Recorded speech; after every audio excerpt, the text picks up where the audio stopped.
നമ്മൾ സ്വർഗത്തിൻ്റെ കാര്യങ്ങളാണ് ചിന്തിച്ചുകൊണ്ടിരുന്നത്. കഴിഞ്ഞ പ്രാവശ്യം സ്വർഗത്തിൽ എങ്ങനെ ഇരിക്കും, സ്വർഗത്തിൽ എങ്ങനെ ആണ്, അവിടെ മരണമില്ല, സമുദ്രമില്ല, രാത്രിയില്ല, കേഴ്സില്ല, കഷ്ടമില്ല, വെളിച്ചം എപ്പോഴും കുഞ്ഞാട് നമുക്ക് വിളക്കായിട്ടിരിക്കും. എല്ലാം നമ്മൾ കഴിഞ്ഞ ആഴ്ച ചിന്തിച്ചു. അവിടെ ക്ഷീണമില്ല, നമ്മൾ രാത്രി വിശ്രമിക്കേണ്ട ആവശ്യമില്ല, രാത്രി ഇല്ലല്ലോ. അങ്ങനെയുള്ള അനുഭവത്തിൽ നമ്മൾ ചെന്ന് കഴിയുമ്പോഴേ നമുക്ക് ഒരു ചോദ്യം നമുക്ക് വരും, നമുക്ക് അന്യോന്യം തിരിച്ചറിയാൻ പറ്റുമോ? ഇതൊരു സാധാരണ ചോദ്യമാണ് ചോദിക്കുന്നത്. അപ്പന് മക്കളെ തിരിച്ചറിയാൻ പറ്റുമോ? ഭാര്യയ്ക്ക് ഭർത്താവിനെ തിരിച്ചറിയാൻ പറ്റുമോ? അന്നേരം അവിടെ എന്താണ് നമുക്ക് അറിയാം, നമുക്ക് ഉള്ള ശരീരം എന്ന് പറയുന്നത് ഉയർത്തെഴുന്നേറ്റ ശരീരമാണ്, ഗ്ലോറിഫൈഡ് ബോഡീസാണ്. എന്ന് പറഞ്ഞാൽ തേജസ്സുള്ളൊരു ശരീരമാണ് നമുക്കുള്ളത്. നമ്മൾ കർത്താവിൻ്റെ രണ്ടാമത്തെ വരവിനെക്കുറിച്ച് പഠിക്കുമ്പോൾ ആ ശരീരം പ്രാപിക്കുന്ന വിധങ്ങളെക്കുറിച്ച് നമ്മൾ അതിനെ കൂടുതലായിട്ട് ഡീറ്റെയിൽ ആയിട്ട് പഠിക്കാം. എന്തായാലും തേജസ്സുള്ളൊരു ശരീരമാണുള്ളത്. അത് ഒരു കാര്യം നമുക്ക് ഉറപ്പാണ്, നമുക്ക് അവിടെ ഒരു റോബോട്ടിനെ പോലെ അല്ല നമ്മളായിരിക്കുന്നത്. നമുക്ക് എന്തൊക്കെ ഈ ലോകത്തിൽ വെച്ച് നമുക്ക് കുറവായിരുന്നോ ഇല്ലായിരുന്നോ, എന്നാൽ ദൈവത്തിൻ്റെ തേജസ്സിൽ ഉണ്ടായിരുന്ന കാര്യങ്ങളെല്ലാം തന്നെ നമുക്ക് കിട്ടും. ആദാമിനും ഹവ്വായെയും പാരഡൈസിലെ, അത് ഗാർഡൻ ഓഫ് ഈഡനിലെ അവർ ആയിരുന്ന സമയത്തെ പാപം ആകുന്നതിന് മുമ്പുണ്ടായിരുന്ന അവരുടെ അവസ്ഥയിൽ അവർക്കുണ്ടായിരുന്ന ബുദ്ധിയും പരിജ്ഞാനവും ദൈവത്തിലുള്ള ആശ്രയവും എല്ലാ അനുഗ്രഹങ്ങളും അതേപോലെ തന്നെ റീഇൻസ്റ്റേറ്റ് ചെയ്ത് കൊണ്ടുവരുന്ന ഒരു സംഭവമാണ് നമ്മുടെ സ്വർഗത്തിലുണ്ടാകുന്നത്. ഒരു തേജസ്കരിക്കപ്പെട്ട ശരീരം, ഗ്ലോറിഫൈഡ് ബോഡീസായിട്ട് നമ്മളുണ്ടാവും. അന്നേരം നമ്മളൊരു റോബോട്ടിനെ പോലെയൊന്നും അല്ല അവിടെ ഉള്ളത്. അന്നേരം അത് എങ്ങനെയാണ് നമുക്ക് മനസ്സിലാവുന്ന ദൈവത്തിൻ്റെ വചനത്തിലെ ചില വാക്യങ്ങൾ നമുക്ക് വായിക്കാം. ലൂക്കോസ് 10:20 നിങ്ങളുടെ പേർ സ്വർഗത്തിൽ എഴുതിയിരിക്കുന്നതോടെ നിങ്ങൾ സന്തോഷിപ്പീൻ എന്ന് പറയുന്നു. നമ്മുടെ പേര് സ്വർഗത്തിൽ എഴുതിയിട്ടുണ്ട് എന്നുള്ളതാണ്. വെളിപ്പാട് പുസ്തകം 2-ാം അധ്യായത്തിൻ്റെ 17-ാം വാക്യത്തിൽ ഇങ്ങനെ ഇട്ടിട്ടുണ്ട്: ആത്മാവ് സഭകളോട് പറയുന്നവൻ ചെവിയുള്ളവൻ കേൾക്കട്ടെ. ജയിക്കുന്നവന് ഞാൻ മറഞ്ഞിരിക്കുന്ന മന്ന കൊടുക്കും, ഞാനൊരു വെള്ളക്കല്ലും ലഭിക്കുന്നവനല്ലാതെ ആരും അറിയാത്ത ആ കല്ലിന്മേൽ എഴുതിയിരിക്കുന്നതായ പുതിയ പേര് കൊടുക്കും. അപ്പോഴേ നമുക്കൊരു പുതിയ പേരവിടെ ഉണ്ട്. നമുക്ക് ഇവിടെ അറിയപ്പെടുന്ന എന്താണ്, മത്തായി, തോമസ്, റോസമ്മ, അന്നമ്മ, ഇങ്ങനെയുള്ള പേരുകളൊന്നും അല്ലായിരിക്കും. ദൈവം ഒരു പുതിയ പേര് കൊടുക്കും. നമ്മുടെ പേര് സ്വർഗത്തിൽ എഴുതിയിട്ടുണ്ട്, അതെന്ത് പേരാണെന്ന് നമുക്ക് അറിയത്തില്ല. പക്ഷേ ആ പേര് തിരിച്ചറിയാനുള്ള ബുദ്ധി നമുക്കന്നവിടെ ഉണ്ടാവും. അതാണ് ശ്രദ്ധിക്കേണ്ടത്. നമുക്ക് നമ്മുടെ ശരീരത്തിന് ഒരു പ്രത്യേക ടൈപ്പ് ശരീരമാണ്. അത് യേശുക്രിസ്തു ഉയർത്തെഴുന്നേറ്റപ്പോഴുള്ളൊരു ശരീരം പോലുള്ളൊരു ശരീരമാണ്. ആ ശരീരത്തിൻ്റെ പ്രത്യേകതകളെക്കുറിച്ച്, ഉൽപ്രാവണത്തെക്കുറിച്ച് നമ്മൾ ഇനിയും പഠിക്കുന്ന ക്ലാസ്സുകളിൽ നമ്മൾ ആ ശരീരത്തിൻ്റെ പ്രത്യേകതയെക്കുറിച്ച് നമ്മൾ പഠിക്കും. അപ്പോൾ ഈ പേര് നമ്മൾ സ്വർഗത്തിൽ എഴുതിയിട്ടുണ്ട്. അത് ആ പേരൊരു പുതിയ പേരാണ്. കാരണം നമ്മൾ ഇട്ടേക്കുന്ന പേര് ഈ ലോകത്തിലിട്ട പേരൊന്നും അല്ല, വേറൊരു പേര് ദൈവം ഇട്ടിട്ടുണ്ട്. ആ പേരാണ് നമ്മളെ പേർ ചൊല്ലി വിളിക്കുന്നത്. അത് നമ്മുടെ വ്യക്തിത്വം അനുസരിച്ചും നമ്മളിവിടെ ജീവിച്ച ലൈഫ് സ്റ്റൈൽ അനുസരിച്ചും ഒരു പേരായിരിക്കും വരുന്നത്. കാരണം നമുക്ക് ഒരുപാട് റിവാർഡ്സുകളുണ്ടല്ലോ, ഒരുപാട് അധികാരങ്ങൾ അവിടെ ഉണ്ട്. ഈ അധികാരങ്ങളും ഒക്കെ കർത്താവ് തരുന്നതാണ്. അതനുസരിച്ച് ഉള്ള ഒരു പേരായിരിക്കും നമുക്ക് വരുന്നത് എന്ന് മാത്രം നമ്മൾ തൽക്കാലം ഇപ്പോഴറിയാം. എന്നാലും നമ്മുടെ പേര് സ്വർഗത്തിൽ എഴുതിയിട്ടുണ്ട്. വെളിപ്പാട് പുസ്തകം 20:15 ജീവപുസ്തകത്തിൽ പേരെഴുതി കാണാത്ത ഏവനെയും തീപ്പൊയ്കയിൽ തള്ളിയിടും.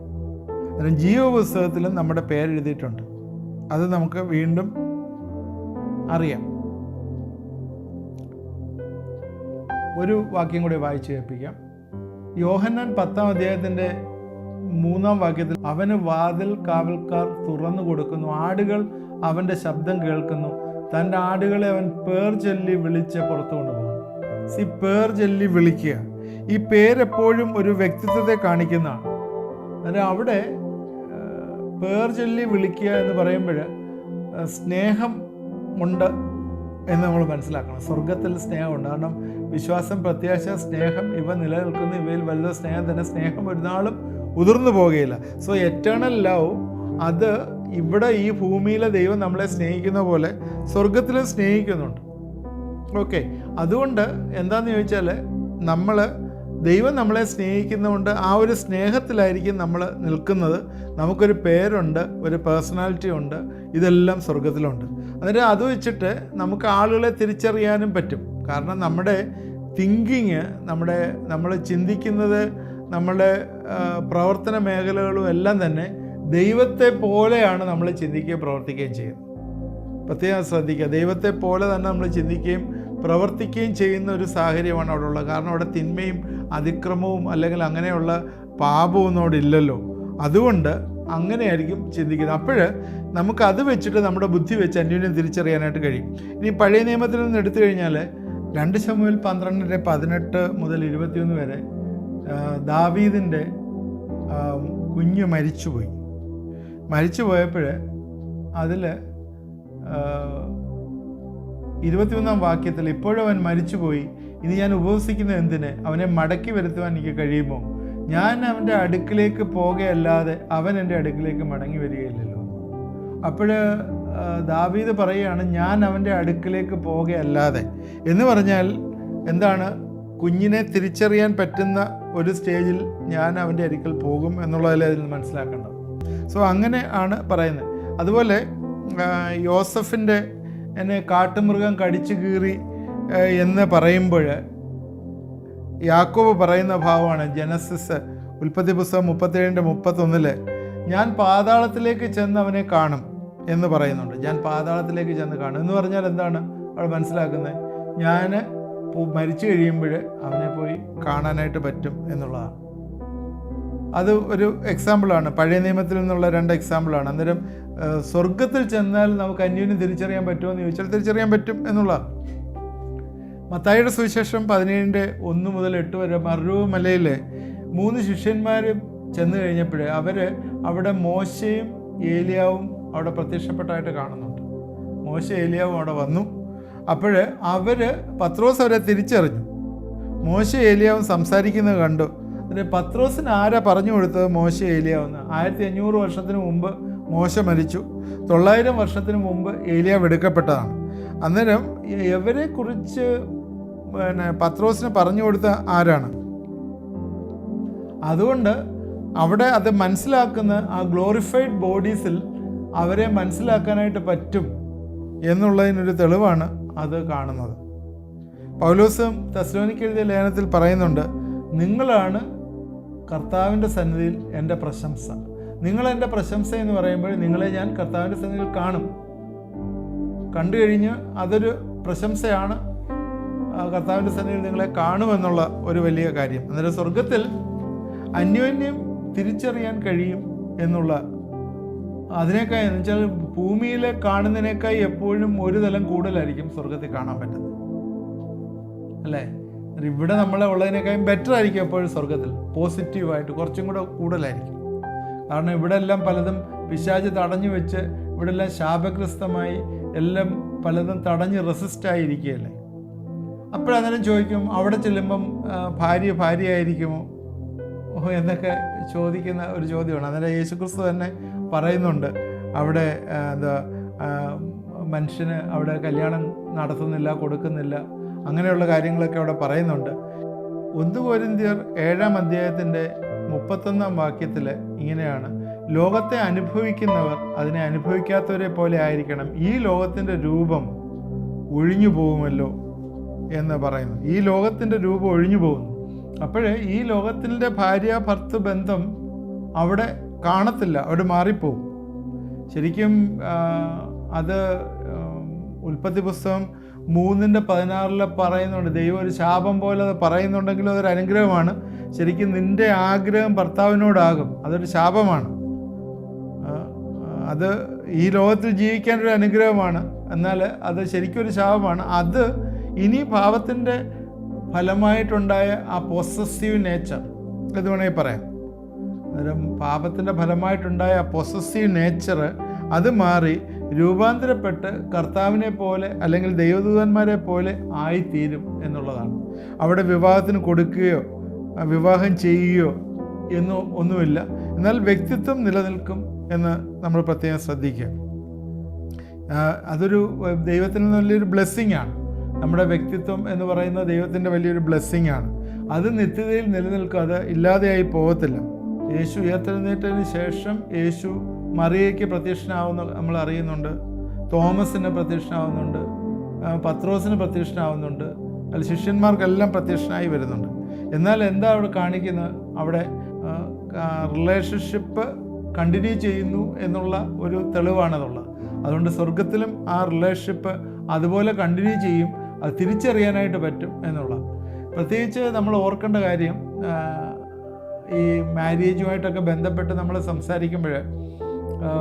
സംസാരിക്കുന്ന ഒരു കാര്യമാണ് വിശ്വാസികളോട് അവിശ്വാസികളോട് ഇണയില്ലാപ്പിണ കൂടരുത് എന്നൊക്കെ പറയുന്ന ഒരു കാര്യം നമ്മൾ പ്രത്യേകം ശ്രദ്ധിക്കണം.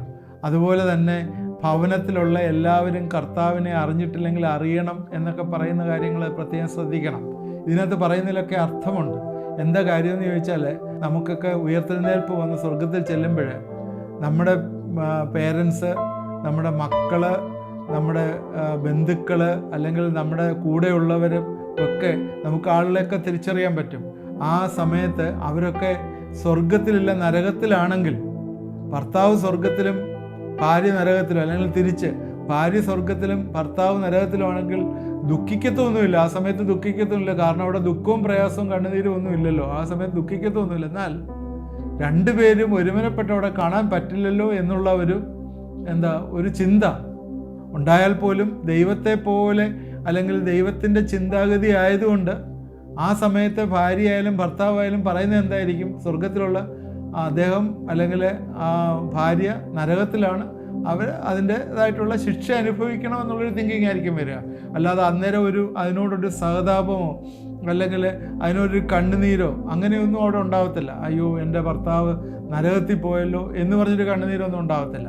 അതിന് പകരം അവിടെ ഉണ്ടാകുന്ന ഇതാണ്, ദൈവത്തെ പോലെ ആകുമ്പോഴേ, ദൈവത്തെ പോലെ ഇരിക്കുന്ന സമയത്ത് ദൈവത്തിൻ്റെ അതേ ചിന്താഗതിയാണ്. അദ്ദേഹം ആ സമയത്ത് കർത്താവിനെ അറിയാത്തതുകൊണ്ട് അദ്ദേഹത്തോട് പല സമയങ്ങളിൽ പറഞ്ഞു, അദ്ദേഹം കർത്താവിനെ അറിഞ്ഞില്ല, ദൈവത്തോട് പ്രാർത്ഥിച്ചു, എന്നിട്ടും അദ്ദേഹം കേട്ടില്ല, അദ്ദേഹത്തിൻ്റെതായിട്ടുള്ള വഴികളിൽ ജീവിച്ചു പോയി, അതുകൊണ്ട് അദ്ദേഹം നരകത്തിലായി പോയി എന്നുള്ള ഒരു ചിന്ത അവിടെ ഉണ്ടാവുന്നതിനപ്പുറമായിട്ട് വേറെ ഒന്നും ഉണ്ടാവത്തില്ല. പക്ഷേ എല്ലാവർക്കും അങ്ങോട്ടും ഇങ്ങോട്ടും മനസ്സിലാവും, തിരിച്ചറിയാൻ പറ്റും എന്ന് ചിന്തിക്കുക. അതുകൊണ്ട് എൻ്റെ പ്രിയപ്പെട്ടവർ, ഞാൻ നിങ്ങളോട് പറയുന്നത്, നമ്മൾ ദൈവത്തെ കാണുമ്പോൾ ദൈവത്തെ പോലെ കണ്ട് നമ്മൾ ആരാധിക്കേണ്ടവരാണ്. ദൈവത്തെ കണ്ട് നമ്മൾ ആരാധിക്കുന്ന ഒരു അനുഭവമാണ്.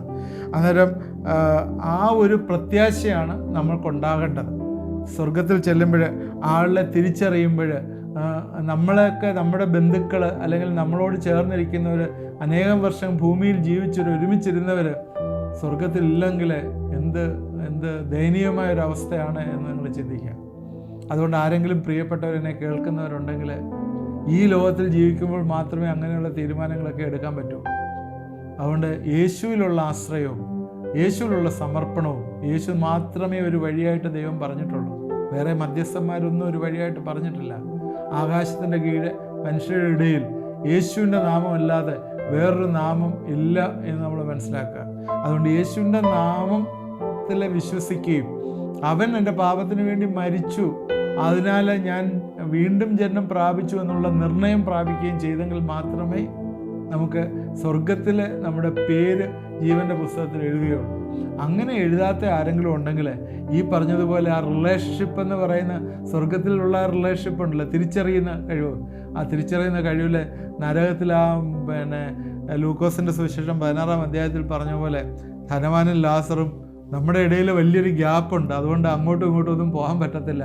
അവിടെ യാതനാ സ്ഥലത്ത് യാതന അനുഭവിക്കുന്നത് കാണുമ്പോൾ പ്രയാസമൊന്നും വന്നില്ല. ലാസറിന് പ്രയാസമൊന്നും വന്നില്ലല്ലോ, ധനവാനല്ലേ പ്രയാസം വന്നത്, ലാസറിനൊരു പ്രയാസവും വന്നില്ല. അന്നേരം ആ സമയത്ത് അവിടെ കിടന്ന് ചിന്തിക്കും, അയ്യോ എനിക്ക് നേരത്തെ അങ്ങനെ ഒരു തീരുമാനം എടുത്തിരുന്നെങ്കിൽ നന്നായിരുന്നല്ലോ എന്ന് പലപ്പോഴും ചിന്തിച്ചു പോകും. അതുകൊണ്ട് നമ്മൾ പ്രത്യേകം ഓർക്കുക, സ്വർഗത്തിൽ അന്യോന്യം തിരിച്ചറിയാൻ കഴിയും എന്നുള്ളൊരു കാര്യമാണ് ഞാൻ ഇതുമായിട്ട് പറയാനായിട്ട് ആഗ്രഹിച്ചത്. ഞാൻ പറഞ്ഞത് നിങ്ങൾക്ക് മനസ്സിലായി കാണും എന്ന് വിചാരിക്കുന്നു. അതുകൊണ്ട് പ്രിയപ്പെട്ടവർ, അതുകൊണ്ട് തിരിച്ചറിയുന്ന പറ്റും എന്നുള്ളത് കൊണ്ട്, നമുക്ക് ഭൗമിക ശരീരമല്ല സ്വർഗീയ ശരീരമാണുള്ളത്, എന്നാൽ അതിനകത്ത് വലിയ കാര്യങ്ങളുണ്ട് എന്നുള്ളതും നമ്മൾ ചിന്തിക്കണം. അതുകൊണ്ട് ഈ ദിവസങ്ങളിൽ അങ്ങനെ ഒരു നല്ല തീരുമാനം എടുക്കാത്തവർ ആരെങ്കിലും ഉണ്ടെങ്കിൽ അങ്ങനെ ഒരു തീരുമാനം എടുത്ത് മുമ്പോട്ട് പോകണം. ദൈവം നമ്മളെ സഹായിക്കട്ടെ. നമുക്ക് പ്രാർത്ഥിക്കാനുള്ള സമയമാണ്. പ്രാർത്ഥിക്കാൻ നമ്മൾ സമയമെടുക്കുമ്പോൾ ഇന്ന് പ്രാർത്ഥിക്കുന്ന പ്രത്യേകിച്ച് ചില അഡിക്ഷൻസ് ട്രഡീഷണലായിട്ട് വന്നു ചേർന്ന ചില പാപങ്ങളിലുള്ള വിടുതലിന് വേണ്ടിയാണ് പ്രാർത്ഥിക്കുന്നത്. തീർച്ചയായും എന്നോട് ചേർന്ന് പ്രാർത്ഥിക്കണം. കാരണം ചില കാര്യങ്ങൾ നമ്മുടെ ജീവിതങ്ങളിലെ ചില ഹാബിറ്റുകളായി മാറിപ്പോയിട്ടുണ്ട്, ചില ട്രാൻസ്ഗ്രഷൻസ്. കാരണം ഒരിക്കൽ പാപം ചെയ്യുന്നതല്ല, പാപത്തിൽ കണ്ടിന്യൂസ് ആയി പോയി കഴിഞ്ഞ് അത് ഹാബിറ്റായി മാറി നമ്മുടെ DNA ചേഞ്ച് വന്ന് അടുത്ത തലമുറകൾക്ക് വരെ കിട്ടിയിരിക്കുന്ന ചില പാപങ്ങൾ. ഹല്ലേലൂയ.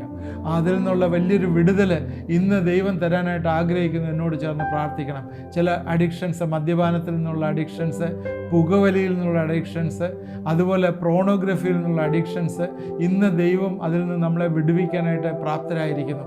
അവിടെ നമ്മൾ പ്രാർത്ഥിക്കണം. ചില കുഞ്ഞുങ്ങൾ ഗെയിംസിൽ അഡിക്ഷനായിട്ട് പഠനത്തിൽ ശ്രദ്ധ നഷ്ടപ്പെട്ടു പോയി, പിതാവിൻ്റെ അക്കൗണ്ടിൽ നിന്ന് പൈസ ട്രാൻസ്ഫർ ചെയ്ത് അങ്ങനെയുള്ള കേസുകൾ, സൂയിസൈഡൽ ടെൻഡൻസീസ്, പിശാച് ഹൃദയങ്ങളെ കുരുടാക്കിയിരിക്കുന്ന കേസുകളിലൊക്കെ ഉണ്ട്.